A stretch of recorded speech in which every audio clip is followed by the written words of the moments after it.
Hello and welcome to the live from Cambridge show with me, El Papi. And like I promised on the previous show, we are going to be talking about Manchester United Football Club. And we just want to dissect the three games that Man U have played this season and look at their signings as well to see their progress and their chances of making it in terms of competing for the Barclays Premier League and also the Champions League. So the first game of the 23-24 season that Manchester United played, they played against Wolves on the 14th of August 2023, and Manchester narrowly defeated Wolves bar controversies with issues with concerns with the refereeing decisions. So Manchester United, on their first game, they had 51% ball possession and they were playing at home. They completed 465 passes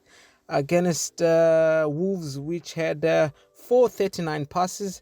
And when we look at the shots, the total shots, Manchester United had 15 shots at home at Old Trafford compared to 23 shots at goal by Wolves. So obviously, looking at that stat alone, you could see that the opening game for Manchester United was not particularly convincing, with Wolves dominating the ball shots actually, and they were fairly even in terms of ball possession and passes completed. Remember, Wolves are playing away from home, and looking at this performance, we can actually dissect the Manchester United lineup and see which new signings made their Premier League debuts for Man United. Obviously, Andre Onana made his Premier League debut, and he was by far the better player with a rating of 4.3 as compared to most of the regular players, your likes of Bruno Fernandes, the likes of Antony, the likes of Wan-Bissaka. And let's take a look at Mason Mount. He made his Premier League debut for Man United and he was substituted. Poor performance. And looking at Mason Mount, this signing for me, as a Chelsea fan, I think Mason Mount definitely betrayed the Blues. He was regarded as one of our own. He came through the junior ranks at Chelsea Football Club, and for some reason, I think it was an issue to do with the wages. He decided to actually initiate a transfer, bar debacles and scandals, But finally, Mason Mount made a move to Man United, and I told all my Man United friends that look, Mason Mount, we know him. He's a good player on his day, but the past two seasons at Chelsea, he wasn't performing to his standards. I don't know if it was fatigue or the injury that he had, but he wasn't the same. And I told him that be very careful because Mason Mount can be very deceiving on the eye. And obviously poor performances since the start of the season. I'm actually laughing at Man United fans there because they're really optimistic about their new signing, Mason Mount. And moving on to Manchester United's second game, they played against Tottenham Hotspur, and it was a bit of a surprise result. Tottenham Hotspur playing at home, they beat Manchester United 2-0. I think it was an emphatic performance by Tottenham Hotspur. Looking particularly in the midfield, I think we can dissect the midfield that obviously Tottenham Hotspur dominated the midfield with the likes of Besuma. I think he played one of his finest games in the shirts of Tottenham Hotspur.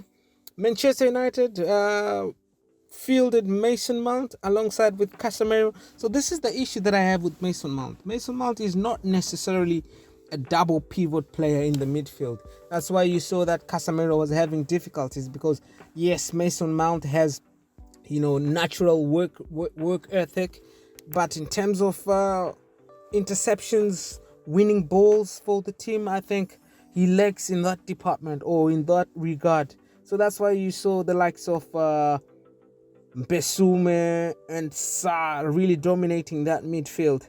And obviously, Onana conceded 2 goals. So again, I pose the question, will Manchester United regret letting go of David De Gea? Yes, David De Gea has mistakes which leads to go conceding. But to me, I think De Gea has been a wonderful servant. The amount of saves he put in during all the seasons at Manchester United. I think if it wasn't for De Gea, especially in the previous 3 seasons, I think Manchester United could have lost so many games. So my question to you, Man United fans out there, do you really think that Mason Mount is a very good signing? And do you really think that Onana can really surpass De Gea in terms of saves, in terms of minimal mistakes? I really need to find out from you guys. And now, moving on with that regard, talking about Manchester United. Obviously, they're in the Champions League, and they have been drawn in the group which has Bayern Munich, Copenhagen, and Galatasaray. Interesting group. That's Group A. I think Manchester United traditionally they always make it through the group stages, but look, for me, Galatasaray is now a very interesting.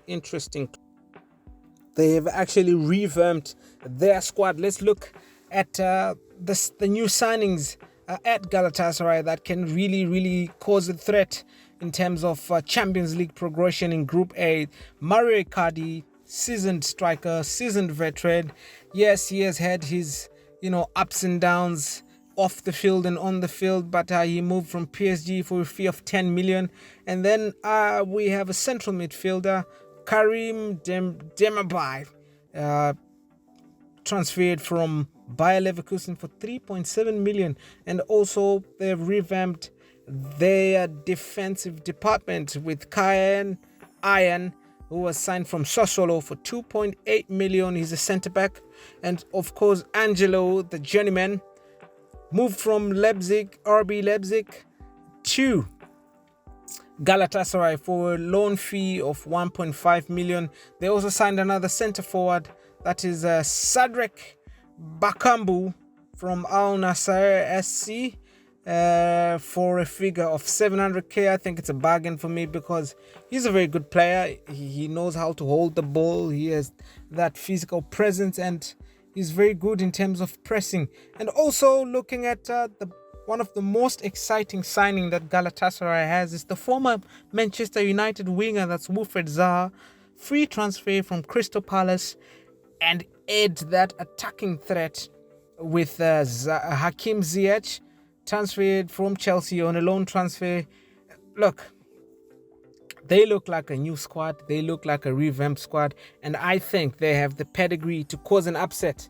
If Manchester United keep on producing these dismal performances that we've seen in the past 3 games in the Premier League, I think it's going to be very difficult for Manchester United to get out of Group A.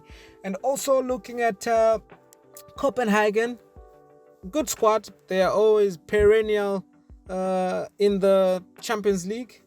They can actually cause an upset as well. And how can we not forget Bayern Munich? For me, on paper, Bayern Munich in Group A, I think they are likely to clinch top spot. So I need to find out from you, Manchester United fans, do you really think that you have a good enough squad, especially in your attacking department? You look at the likes of Anthony Martial, he's been way out of form for the past 2-3 seasons. And you look also at the disappointing performances of Jadon Sancho. He hasn't really shown the spark that he has showed at Dortmund.